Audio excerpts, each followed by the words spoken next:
Yeah, I think it's working. No, it's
So, dear ladies and gentlemen, good afternoon. I would like to introduce you our Hungarian colleagues, Eszter Melis and Nóra Szabó. They work in a research group focusing on the Bronze Age at the Institute of Archaeology in the HUN-REN Research Centre of the Humanities. Both of them are member of the Monumentum Basis Research Group, led by Victoria Kish. They arrived in Prague in the frame of the Beyond Borders investigation Early Bronze Age contacts between Bohemia and Western Hungary, Mobility Plus project. Eszter Melis defended her PhD thesis entitled Northwest Transdanubia from the end of the Early Bronze Age until the Consider period at the Budapest University in 2023. She has published several papers on mortuary practices and social archaeology of Bronze Age communities. Nóra Szabó just finished her PhD thesis with the title Change and Transformation During the Transition from the Middle to the Late Bronze Age along the capital region of the Danube. She mainly worked with Middle Bronze Age settlements, analyzing their material using geographical information system and statistical methods. And they lecture about the social transformation between 2200 and 1400 BC in the Carpathian Basin, case studies from the Western and Central Hungary. Eszter, you have the floor.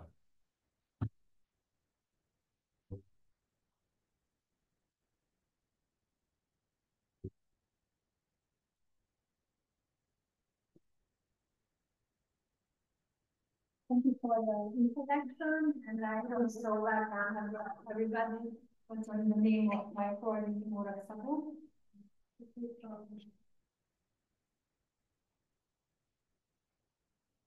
Hopefully it works. Green light. It's green. Yeah. Yes. So in our lecture, we are going to give an overview of social transformations between 2200 and 1400 BC in the territory of Western and Central Hungary, including the results of our PhD research. First of all, a bit about the geography. The Carpathian Basin is a large basin in Central Europe, surrounded by the Carpathians, the Alps, and the Dinaric Mountains. Although it spans several countries, see on the slide, its largest and central region is occupied by Hungary. Therefore, it is also known as the Pannonian Basin. This central part is largely flat and hilly. The Hungarian stretch of the river Danube, an important channel of communication, is 417 kilometers long. In our presentation, we will focus on the areas west of the Danube's north-south section. So these territories. The Western Hungarian case study examines the interface of the Little Hungarian Plain and the more hilly Alpokaya and Transdanubian mountains, while the Central Hungarian case study covers the eastern part of the Transdanubian mountains and western edge of the Great Hungarian Plain. Most of the period under our study falls within the Middle Bronze Age in Hungary. One of the key characteristics of this period is the diversity of pottery styles, which led to the differentiation of archaeological cultures depicted on this map. However, differences can be observed also in other aspects, for example, in settlement types. The Vatya culture of Central Hungary represents the westernmost spread of tile settlements, such as Szászhalombatta, as shown on the slide. The encrusted pottery culture, best from the Vatya, which spread across most of Transdanubia, already displayed the practice of burying bronze hoards by the middle of the period. In the westernmost parts of Hungary, sites belonging to the so-called Gáta-Vizsgabur culture have been discovered, as well as in Austria and Slovakia. In our presentation, we will analyze these three units in more detail. For a better understanding, it is important to emphasize the difference in relative chronology between the Hungarian and Central European Bronze Age. The Hungarian Bronze Age chronology is based on the division of István Bóna, who developed his system based on the southeastern European connections and the stratigraphic sequence of tile settlements rather than Reinecke's Central European system. Currently, the transition between the Reinecke A1 and A2 periods corresponds to the shift from the early to the Middle Bronze Age in Hungary. In our presentation, we will use the Hungarian early, middle, and late Bronze Age chronology, which is mostly corresponds with the early Bronze Age in Central Europe. We aim to examine this approximately 800-year period through three main questions. Firstly, to what extent the diversity observed in the material culture reflects differences in settlement structure and networks. Secondly, we explore whether different funeral rites indicate distinct belief systems or group identities. Finally, we analyze whether changes in material culture, settlement structure, and burial customs suggest social transformation at the transition from the early to the Middle Bronze Age or at the shift from the Middle to the Late Bronze Age. The territory of our first case study, northwestern Hungary, is neighbor to Slovakia and Austria nowadays. Early and Middle Bronze Age communities of the Carpathian Basin, such as the so-called Kisapostag and Transdanubian encrusted pottery, were bordered by the Unetice complex and the Gáta-Vízzelburg culture. Therefore, this area is considered the gateway between the Carpathian Basin and the western territories of Central Europe. First, I would like to give an overview of the heterogeneous material culture here and their dating. Then I will focus on the analysis of different burial customs and their social dimensions. And finally, I will compare the settlement networks. Regarding the material culture, I will start with the pottery, known in Hungarian as Gáta and in international literature as Vízzelburg culture. The Gáta type was distinguished from the Unetice at the beginning of the 20th century. I could analyze 220 reconstructed vessel forms from 130 burials and about 30 settlement features in Hungary, with 50 vessel types and variants identified. This is a completed system of the Austrian typology by Alexandra Krenleb. Characteristic forms include jugs with a pair of long handles and their single-handled variants, diverse amphora types, and deep bowls with flared rims and articulated shoulders. The co-occurrence of different vessel forms in grave assemblages investigated through contextual seriation using past three. The available C14 data divided these variants into an early and late clusters, but with some overlap. The early phase appears to have been characterized by a limited range of types, followed by the greater variability in the late phase. Vessel forms reflecting the influence of the post-classical Unetice and Unetice-Vetyezsov transitional periods can be related to the late phase. Sorry, wrong button.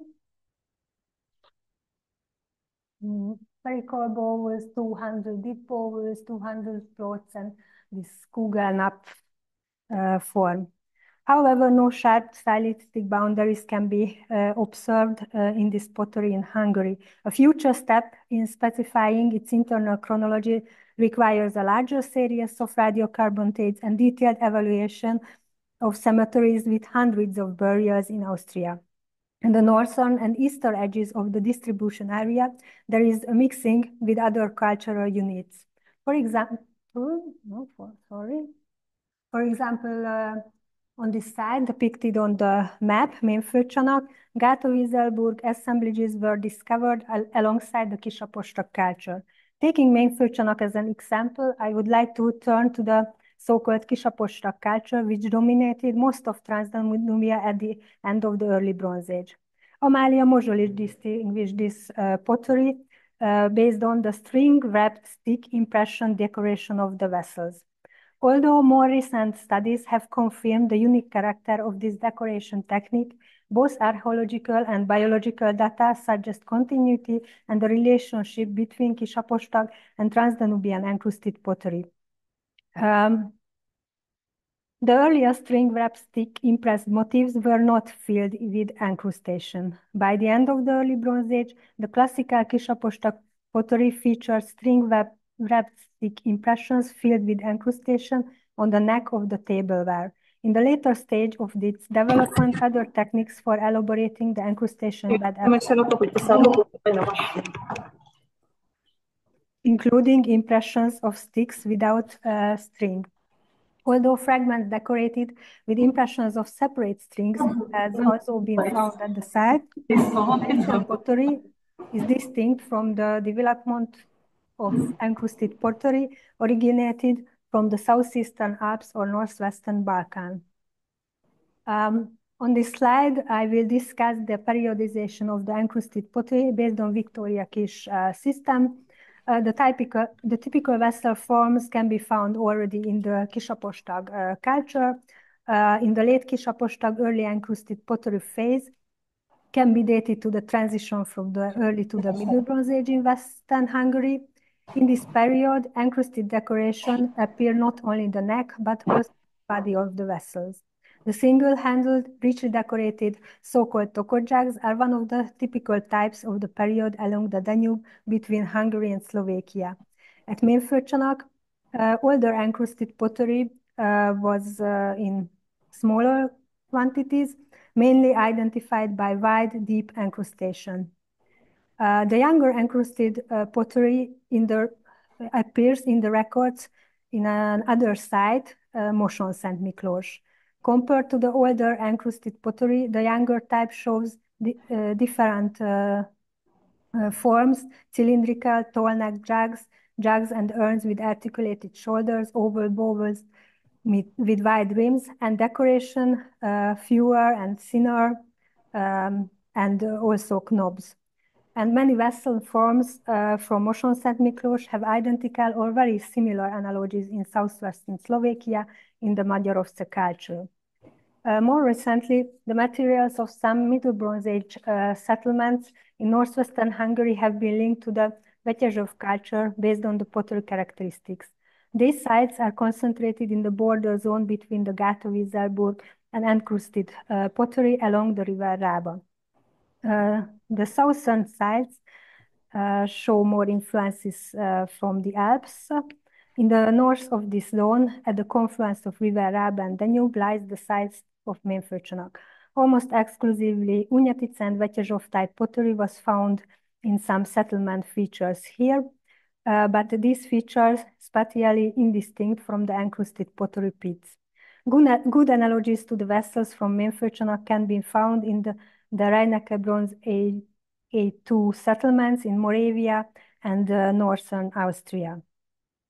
The process record in northwestern Hungary contained fewer metal objects and clothing accessories, mostly from burials. Of the 37 clothing accessory and weapon types found in the Gáta-Vízerburg culture, 10 of them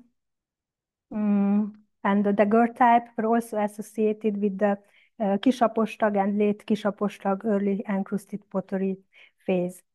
The XRF analysis of finds from Mémföldcsanak and Nagycánk identified artifacts made of unalloyed copper and bronze as well.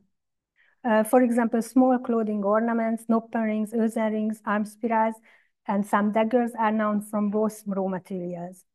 But dagger with midribs and later pin types are made mostly from tin bronze and date to the developed Middle Bronze Age. Gold nopper rings are found both Kisapostag and Gáta-Vízerburg burials, but unique finds include the gold Hülsenkopfnadel and the silver herring from a separate inhumation burials at Mémföldcsanak. About the absolute dating from these material cultures, the absolute chronological conclusions are based on 37 radiocarbon dates from 15 sites around and north of Lake Balaton. They are depicted on the map. If the data for the archaeological units discussed are modeled using the kernel density estimation plot in Oxcal, the Kisapostag culture can be dated 2025 and 1800 BC with 1 sigma probability. probability. The sites of the Gatow-Wieselburg culture may have emerged somewhat later and continued in use until at least 1750 BC. There are relatively few data on the encrusted pottery. They are most likely scattered between 1800 and 1600 BC.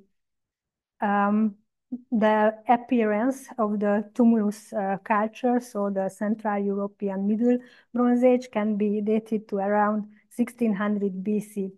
The absolute dating of these material cultures has confirmed the coexistence of different pottery styles. But there are not only coexistence of different pottery styles, but different burial rites in this area. In the Gatow-Wieselburg culture, the inhumation burial was dominant, with only a few exceptional cases of scattered cremation known. In the investigated area, a low number of burials from the Kisaposták culture were discovered, mostly urn graves. In the encrusted pottery, cremation burials were almost exclusively. The larger cemeteries of the Gatow-Wieselburgs, named Nagycenk and Hegyeshalom, and the cemetery of the younger encrusted pottery at Moson-Szent Miklós allowed for a more detailed cemetery analysis. The first analyzed cemetery is located at Nagycenk, near the Lake Neusiedl. In this inhumation cemetery of the Gatow-Wieselburg culture, the bipolar deposition tradition of the bell-beaker complex was followed. All the male deceased were flexed on their left side, and the women were most of the time laid on the right sides. According to the unmodeled radiocarbon measurements in the cemetery, can be dated 2025 and 1750 core BC with 1 sigma range. This cemetery was richer in grave gods than other sites in the analysis, about 2 kilograms of bronze. Notably, none of the graves was intentionally reopened. Since of the people do not bury themselves, the selection of objects that accompany the deceased and the method of burial reflect the individual and her role in the community. In other words, the person's social identity. The 29 individuals buried here were of different social statuses. As a first attempt, we categorized the burials based on the material of the grave gods. 3 of burials had the highest status in their community, evidenced by gold objects and amber, similar to the graves with gold herrings, 3rd level in the Humanities culture in central Germany. But during the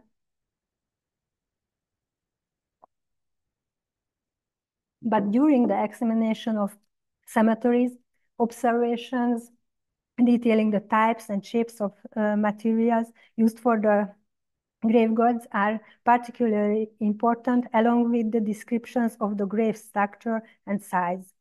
In Austria, Bronze Age cemeteries containing a large number of burials were analyzed using methods that applied qualitative and quantitative variables to multiple grave gods and grave structures, assigning relative values to individual burials. This method, known as combined social index calculation, was applied here to assess value of individual burials in the context of the cemetery. This calculation assigns a value between 1 and 100 to each burial to express a social ranking of the deceased based on the evaluation of certain chosen characteristics.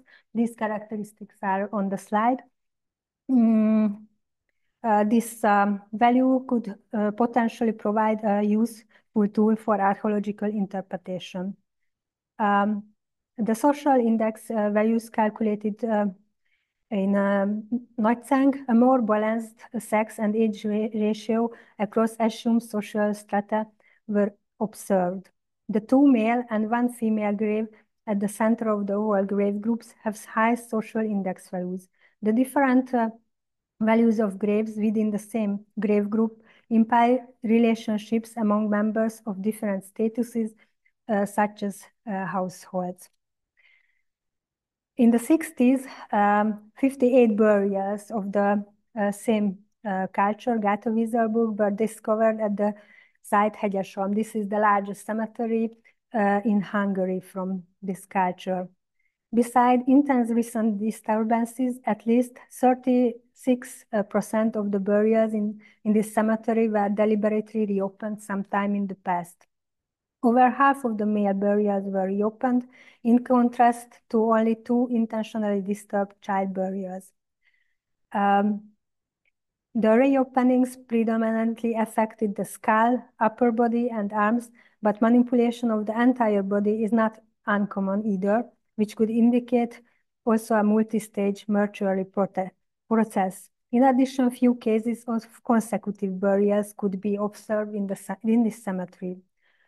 Given the absence of bronze artifacts in the opened graves, it is likely that the reason behind such intentional disturbances was the targeted removal of bronze objects, as they often leave greenish discoloration on the bones. The primary patina traces developed during the oxidation process of copper and bronze objects positioned next to or on the bones. As the body decomposes, the copper salts diffuse into the bones. In the grave number 45, the existence of secondary patina is suggested due to the disturbed arrangement of the relocated bones and attire. But based on the intensive discoloration of the human remains, it is possible that other missing bronze grave guards, necklace, neck ring, arm ring were once present. Since this Hegyeshalom cemetery has been exposed to large-scale disturbance, categorizing its burials based exclusively on grave guards is likely to produce inaccurate results. The combined social index calculation involved elements independent of the number and material of grave guards, allowing its application in the case of reopened burials, with the condition that variables related to grave guards represent minimum values. Although no gold grave guards were documented here, the 2 exceptionally rich female burials can be compared with the individuals of highest social status identified at Nagyszánk. These burials are located in the center of the cemetery's grave rows. Among the middle class, according to the social index values, both male and female, the rate of grave reopenings are high. Based on the data from Nagyszánk, Hegyeshalom, and few other Gátavízerburg burial sites, gender-related costumes could be studied among these burials. According to the correspondence analysis, bronze herring necklaces or pectorals made of copper, bronze, shells, and bone items could have been a part of female attire. Tough traces of headdresses are rare. Bronze daggers and axes, herrings made of precious metals were found in male graves, while heavy bronze neck rings and spiral arm rings were almost frequently associated with men. Although 1 to 3 ceramic vessels per grave were common, several graves contained more than 5 vessels, usually belonging to elderly women. Elements of both female and male clothing appeared in the middle childhood, while arm rings were also unearthed in young children's burials. An exceptional child burial with a dagger was excavated at Mémföldcsanak. And about the encrusted pottery cremations, the archaeological and anthropological material from the 75 cremation burials at Mosonszent Miklós was published in the 60s. The deposition of cremated remains in urns was more frequent than scattered cremation, with multiple burials making up to 10%. Due to the cremation rite, only a small bronze items have survived, found exclusively in the graves of children under 10 years old and adults. A high number of vessels were present in the undisturbed graves. Recent analysis of the encrusted motifs revealed a connection between the decorations and the sex of the deceased. Elements of male and female attire could be depicted on the urns. Also in the cremated cemetery, I applied the combined social index calculation method.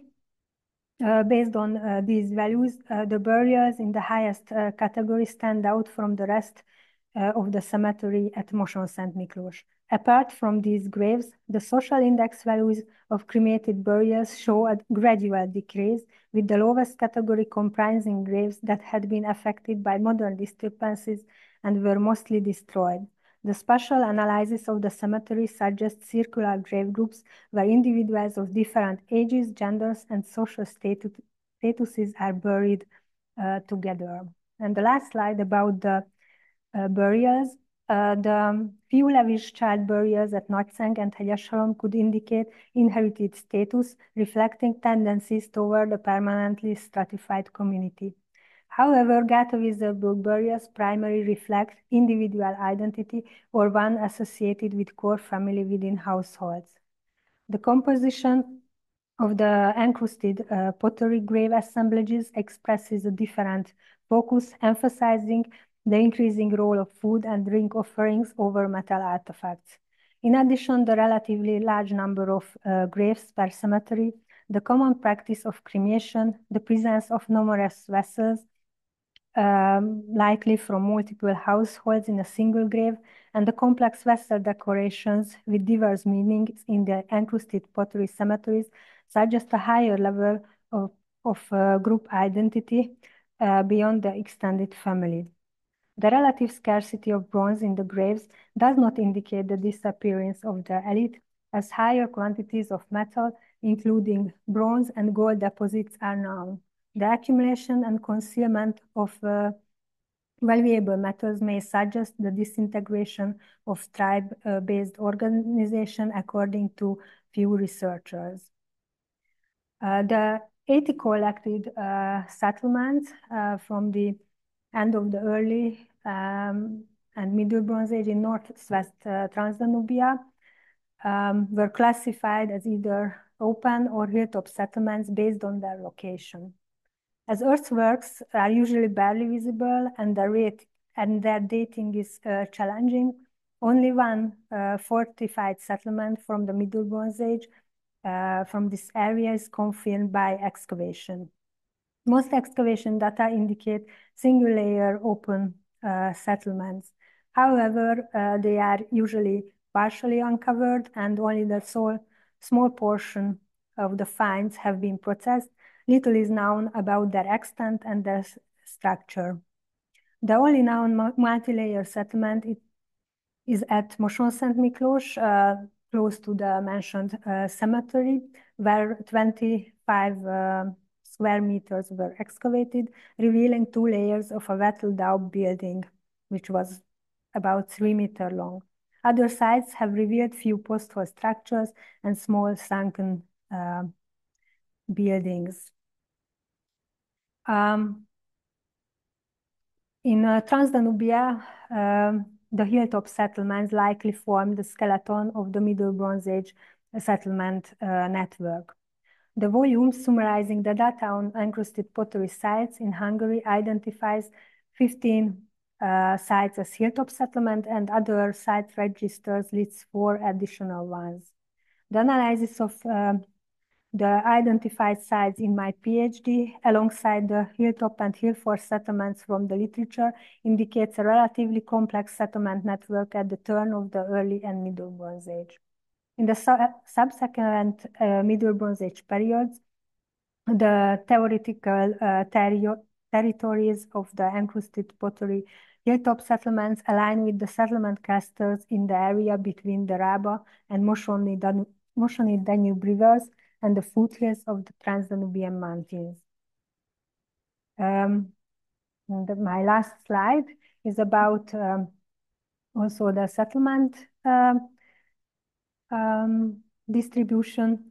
During the transitional phase between the early and Middle Bronze Ages, communities from diverse cultural groups, such as Gatow-Iserburg and Kisapostag, occupied spatially in distinct zones in the western and eastern parts of northwestern Hungary.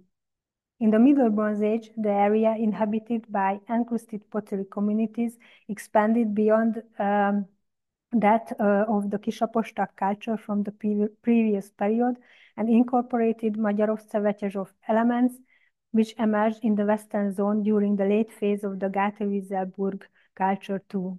The cultural distinction between the eastern and western halves of northwestern Hungary faded at the transition to the Middle and Late Bronze Ages as tumulus culture communities settled through the region. By the onset of the Late Bronze Age, hilltop settlements appeared to have disappeared, leading to a unification in both material culture and settlement types. The well-researched Middle Bronze Age settlements of central Hungary provide a basis for more analysis of the complex settlement network in the following by Nóri.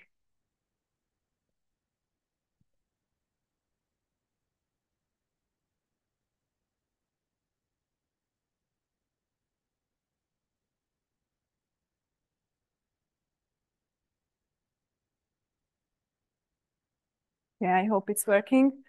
Hello, everyone. I'm Nóra Szabó. Thank you for the introduction for Dan and Eszter. I will continue with the central part of Hungary, as Eszter introduced. And first, I would like to give you an overview before moving on to my own research project. During the Middle Bronze Age, I'm in there, okay. So during the Middle Bronze Age in this region, the Vatya cultural culture was the dominant cultural unit. This culture mostly remained within Hungary's border, but maintained a connection with the close cultural entities. It originated from the early Bronze Age foundations with some of the tile settlements from this period continuously used. Their material culture is also quite similar to the early Bronze Age. The area is divided into early, middle, and late phases, with this division based on the changes in material culture from similar to more complex artifacts, the development of metal objects, hoards, and evolution of settlement structures and networks. Building on Eszter's presentation, I will start with the settlement. Various types of settlement can be found among the Vatya sites, showing an increasingly complex system. Research on these settlements has been ongoing for nearly a century and a half, which is not surprising. Earthworks like fortifications typically rise on higher locations, and their prominent ramparts and ditches attracted the attention of early researchers. After recording the surface structures and positions of the fortifications within the landscape, systematic excavation began in the mid-19th century. Also, a significant part was the researching of the tile settlements. This was partly due to their massive, multi-meter thick layers and the fascinating artifacts found on the tile sites. Alongside the fortifications and tiles, also settlements of varying sizes are also known. Some settlements partially fortified, or they just fortify the central section of the settlement, surrounded by larger external settlements. These latter type of the settlements, however, only became more significant for research in the past few decades. In addition to settlements, we also became familiar quite early with the Vatya culture cemeteries. Many cemeteries contained hundreds of graves with grave clusters, often arranged either in lines or oval forms. Grave-associated structures can be also found. A well-known but rarely documented practice is the use of stone packing around the graves or a cluster of pebbles. While urn burials are dominant, inhumation also came to light occasionally, often without grave goods and differing slightly in isotopic analysis from the cremated individuals. The urn burials exhibit a strict ritual. The ashes are placed in a large vessel, mostly urn-shaped vessel, and sometimes with a cup placed inside, and the urn is covered by a large, often inverted deep bowl. These vessels not only serve to store the ashes, but may also be connected to the personal status. For example, large, nicely decorated vessel. The grave goods consist of some smaller metal objects, but exceptionally rich finds are also possible. Large cemeteries were often in use throughout the entire Vatya period, which alongside the long use of settlements clearly indicates continuity and commitment to tradition as well as social stability.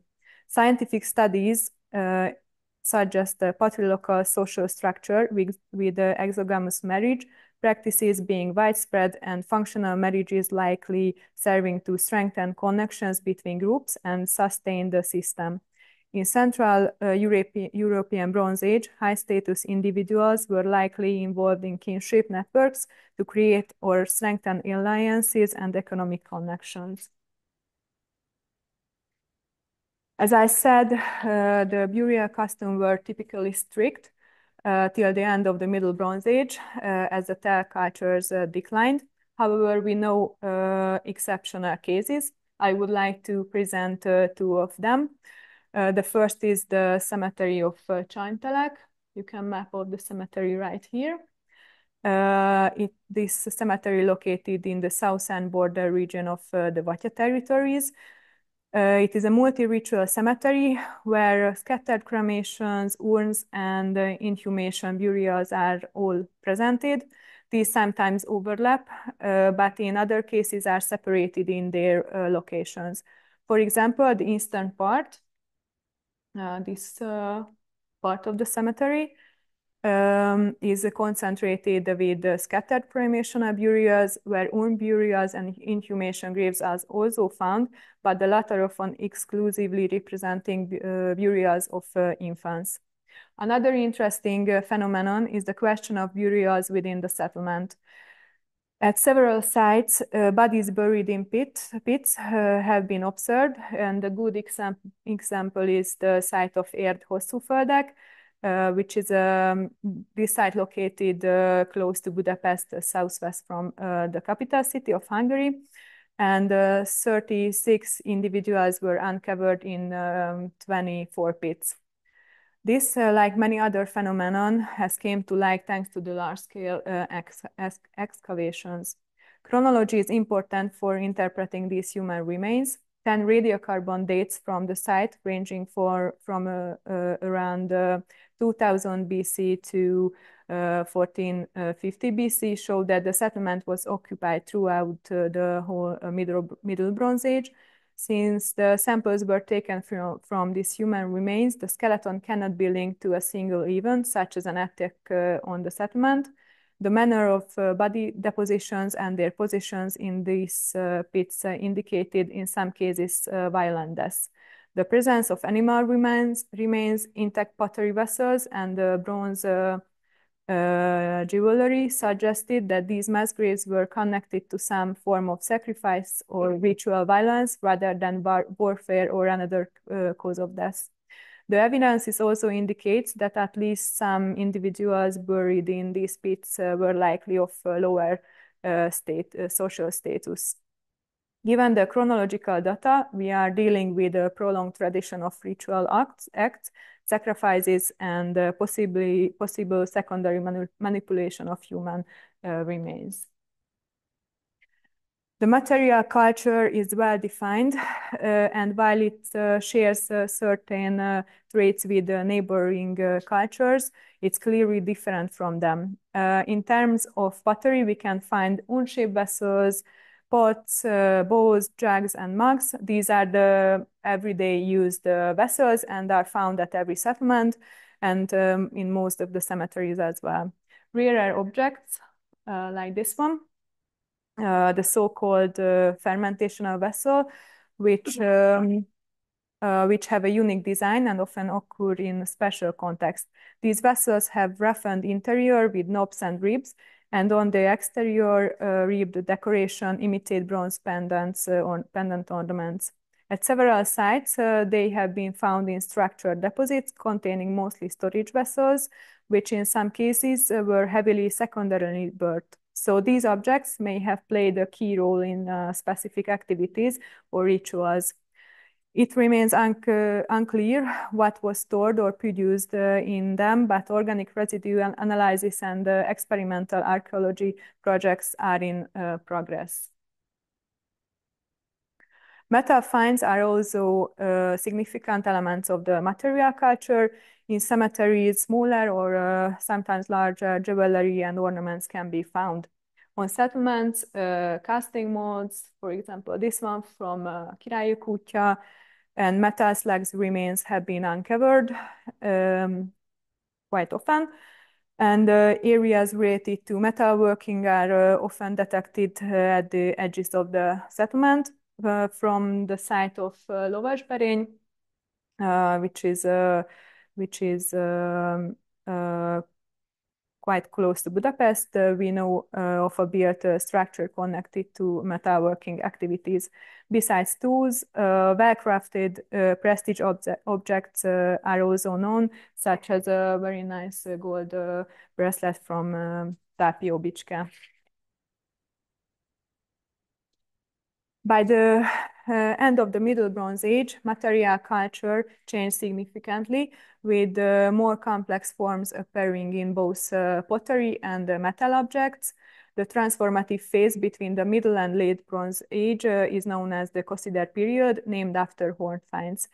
These hoards are often found at settlements and contain metal objects and other prestige items hidden in vessels.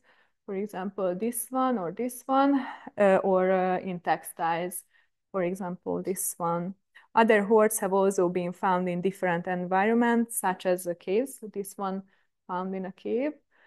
And in the past, the increase in the number of the fortified settlement and hidden hoards at the end of the period was linked to the attack of the tumulus culture, the Late Bronze Age tumulus culture. This shift is even more pronounced because compared to the Middle Bronze Age, the Late Bronze Age represents a completely different system. The tell settlements were abandoned and changes occurred in material culture and ritual activities as well. However, today we know that this major shift had more complex causes. There are settlements and cemeteries where sites continued to be used for a short time during the beginning of the tumulus period. Radiocarbon data clearly show that the changes reflect on a longer process. The transformation of material culture can also be described as a multi-step process. However, the shift is clear. The complex settlement hierarchy of the Middle Bronze Age and its economic system disintegrated, and the complex social network transformed. Nevertheless, today we associate it with the internal transformations, socio-economical processes influencing each other, and climatic changes rather than the movement of Late Bronze Age groups. In the last 2 decades, 2 major changes have helped us better understanding this period. First, thanks to the large-scale excavation, entirely new dimensions have opened up, and we are learning more about the settlements and their internal system. We now recognize more types of settlements, for example. Alongside priority sites such as tell and fortified settlements, we can focus more on the understanding of the ordinary sites. In parallel, project-based research focusing on Vatya period settlement on a macro scale has also developed. And now I would like to continue with my own research. As part of my PhD dissertation, I processed the artifacts from 2 single-layer settlements, one dated back to the end of the Middle Bronze Age, and the other to the beginning of the Late Bronze Age. This is the title of my presentation, my dissertation.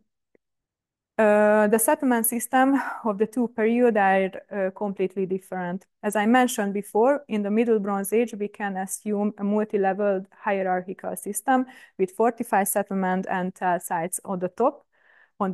alongside these, there are large settlements, but smaller sites also presented.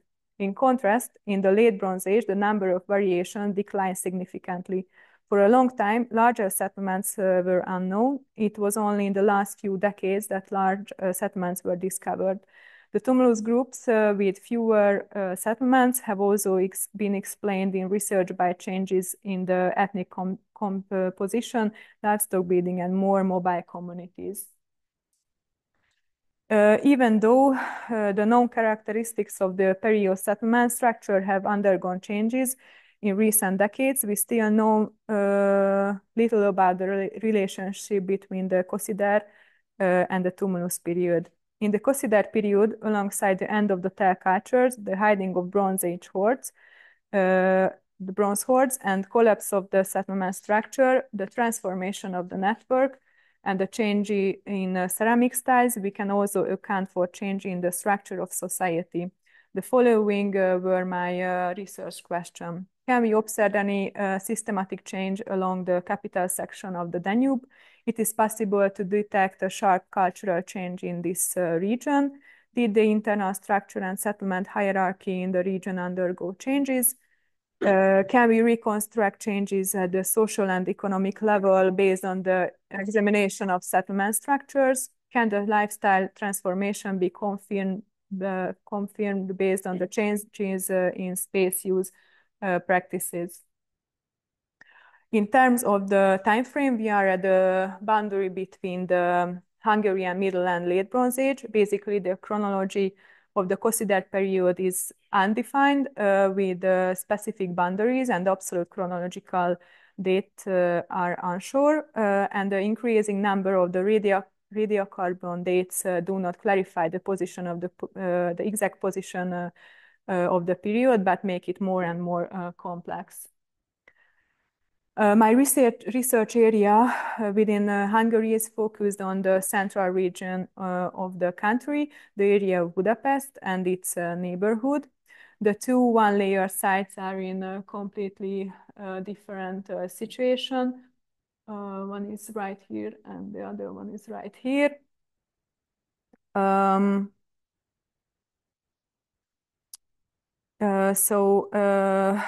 On the one hand, the Danube's riverbed acts as a boundary with a marshy flatland on the pest side, while on the Buda side, the Buda and the Pilis mountain rise, and to the west, the gentle slope of a basin can be found.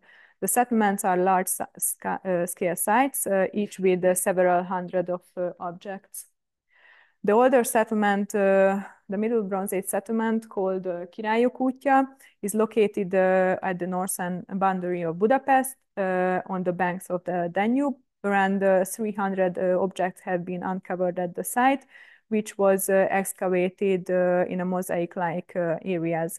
This may only be a fraction of the settlement reconstructed extent. There may be more than 1,000 objects because the settlement continued to the north and southern direction as well. At the site, a pottery depot, a metal depot, and a massive ditch which connected to the now filled river branch have been uncovered. This river branch divided the site, which is really exciting because at the southern part of the settlement, in some pits, the Middle and Late Bronze Age ceramic styles mixed. In contrast, the Late Bronze Age settlement, called Rákoscsaba-Majorhegy, most of the site's territory have been excavated. The settlement is located along a smaller stream that flows into the Danube on the eastern boundary of Budapest. More than 300 objects were uncovered at the site. While no metal depot was found, a pottery depot consisting of about 40 mugs, dated to the early phase of the tumulus period, was discovered. No fortification are known from this site. To examine the fortified settlement and complex settlement network, and also these two large-scale settlements, I developed the following criteria. There are two main approaches. One can either start from the spatial data, which includes examining the internal spatial use within the sites, and the interaction network between settlements, or focus on the geographic environment, considering the topography during the placement of the settlement. From the perspective of the material remains, comparing the formal designs and decorative elements can reveal strong or less obvious changes and clear cultural boundaries. In the case of the settlement, quantitative analysis can yield exciting results, not only for ceramic vessels, but also for other type of material. About 30,000 fragments were entered into this database, which I used to try to answer three questions. One about the chronological questions, one about the consumptional trends, and one about the changes in use of space. From a chronological perspective, multivariate statistical analysis of the pottery can be quite helpful in the case of such large data sets. In the diagrams, the orange dots represented the late Bronze Age settlement, while the other colors indicate the Middle Bronze Age settlement. At the Middle Bronze Age site, due to the mosaic-like excavation surface, I analyzed the different parts of the site separately, which has interesting results. Based on the two settlements, it appears that there is a progress in the characteristics of the vessel between the two cultures. This is more visible in the decorative motifs, like this picture, with objects that can be definitely categorized as Middle Bronze Age, Late Bronze Age, or as in between. So these are the Late Bronze Age dots object. These are the Middle Bronze Age objects, and they are mixing here in the middle of the picture.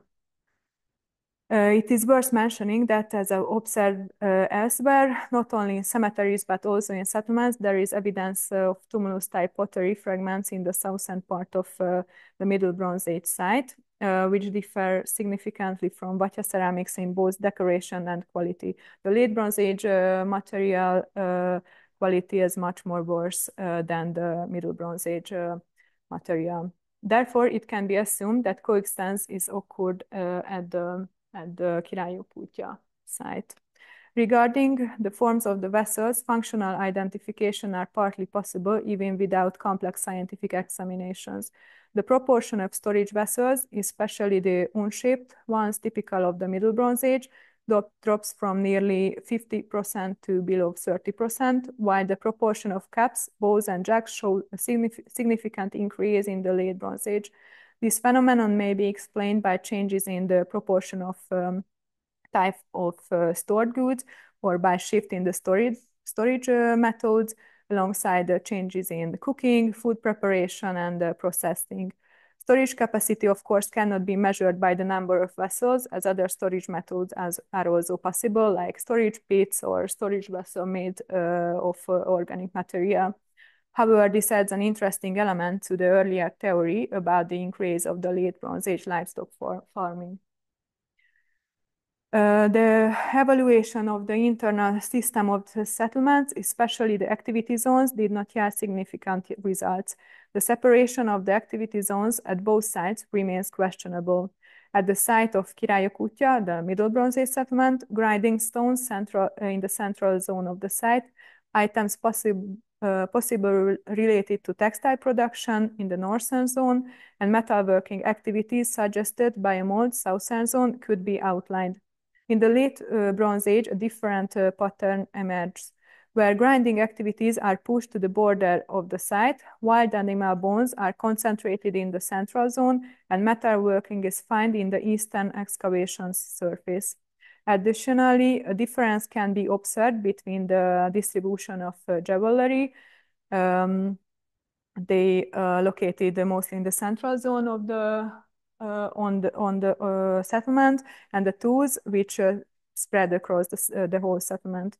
The metal finds of the Late Bronze Age settlement allow us to infer not only activity zones, but onto status and hierarchical differentiation within the community. Despite the differences, a homogeneous distribution of several material categories and vessels type is observed at both settlements. There is an important gap in the research in the reconstruction of the buildings.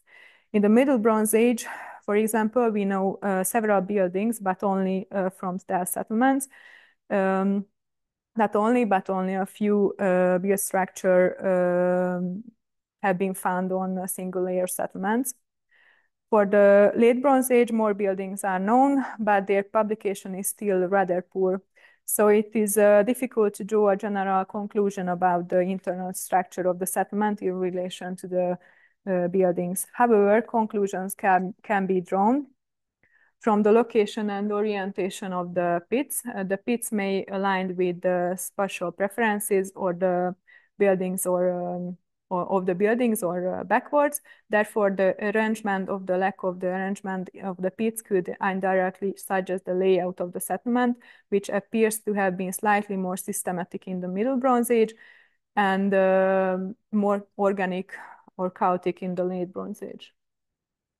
To explore the settlement network and the interaction between settlements, I use the visibility analysis, which reconstruct the oversight of the neighboring area of the settlement, the visibility between sites and openness.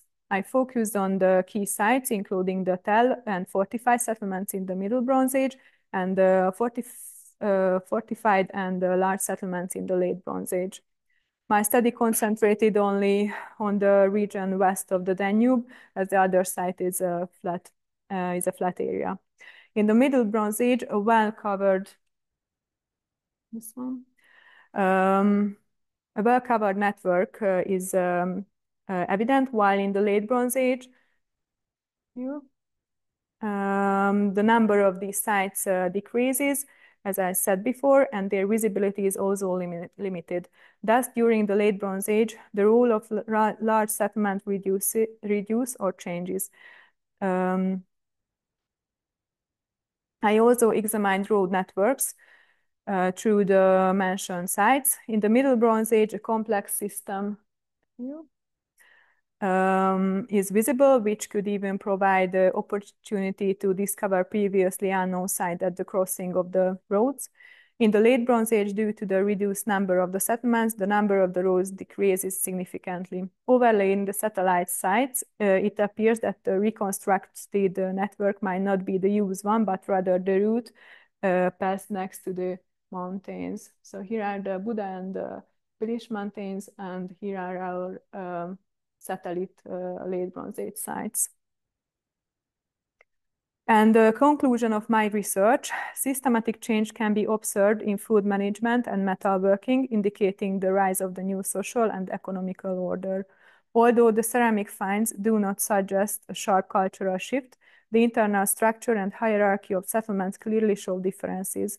Based on the two examined one-layered site, it is not entirely clear what level of social inequality existed between the communities. However, the metal finds show that these differences became more pronounced during the Late Bronze Age. The change in the capacity of food storage, along with the decline in the quality of ceramics, suggested that people's lifestyle change, and the spread of metal may have played a role in this process. The differences between the spatial usage of Middle Bronze Age settlements were driven by more than just political conflicts, as there are shared elements in the material culture, such as ceramics. However, it is questionable whether we can speak of a peaceful or a cooperative transition of system. The question does not necessarily support aggressive or warlike theories, but rather indicates that the new settlement occupied areas distinct from the previous period, moving into previously uninhabited regions.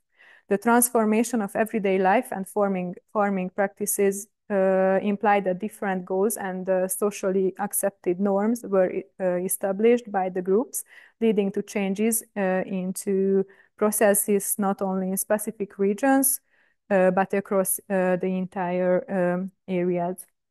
And in summary, we aim to contrast the two regions with each other with the question Eszter showed you in the beginning of our presentation. So the first question was about the settlement structure and about the material culture.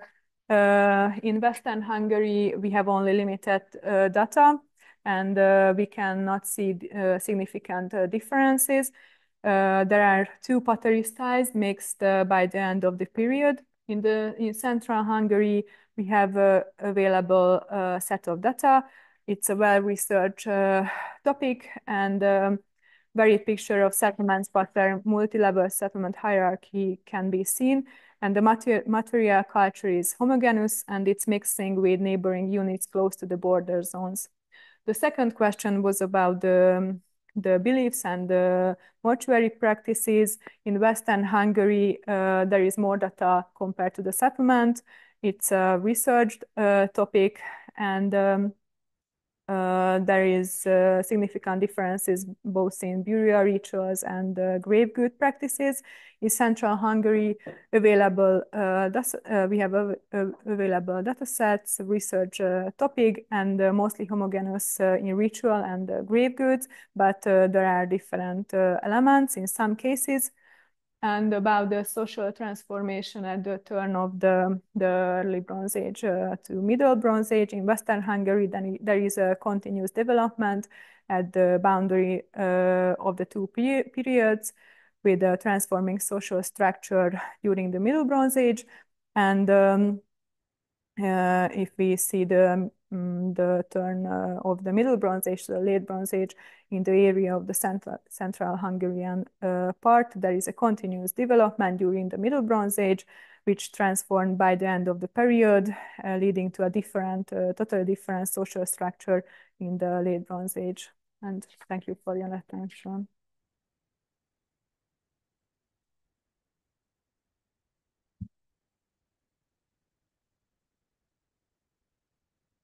Yeah.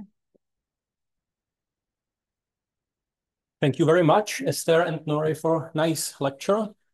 So, and now it's space for questions.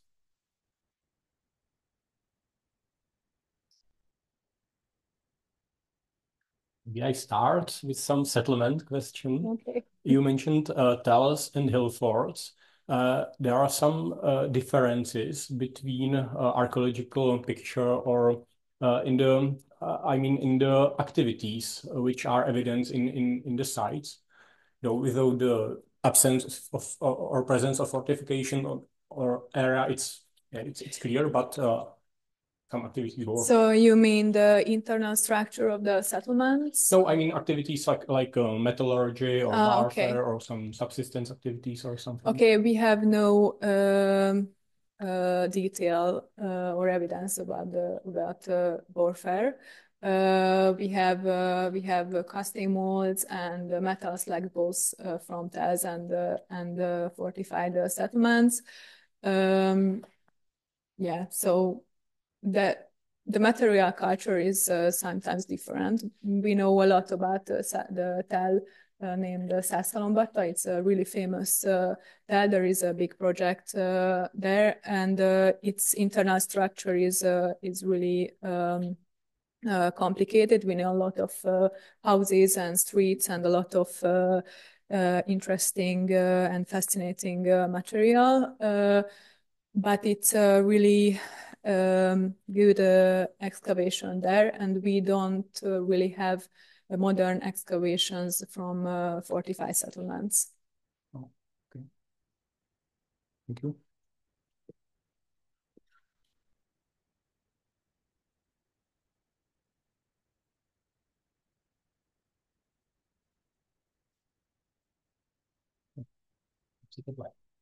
Hi. I will have a very typological question as a typological person.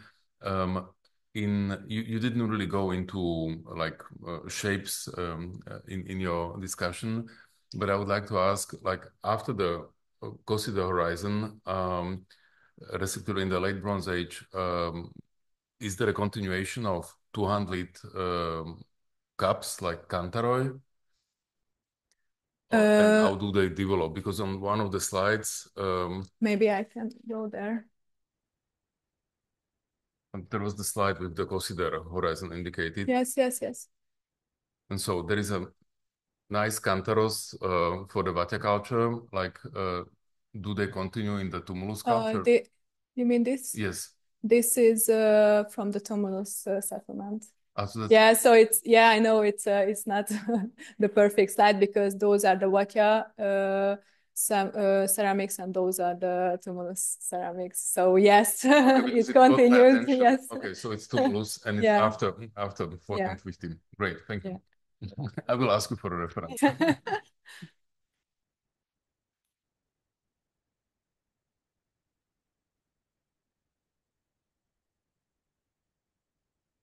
Okay, I have a question to Eszter. You have mentioned there the cemeteries of Gata Visburg culture that that amber is typical for male graves.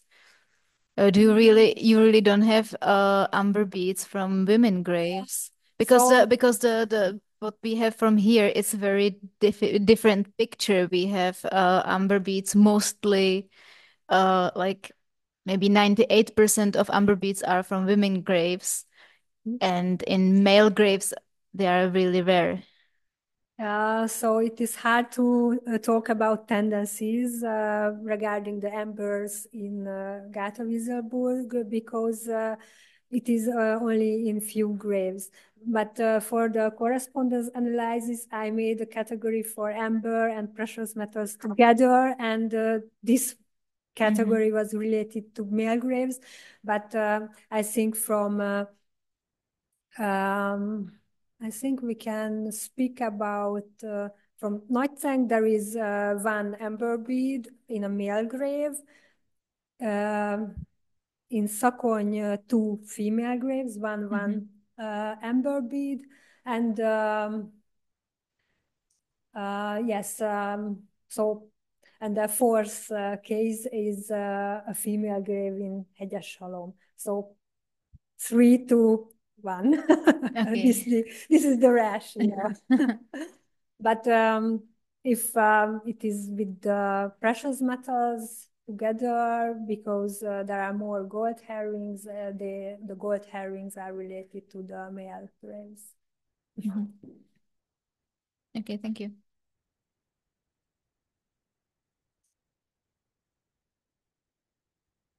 Any other questions? So if not,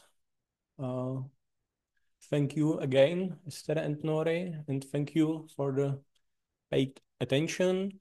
And if you want, we are going to some restaurant to continue in our discussion. So thank you very much. Thank you.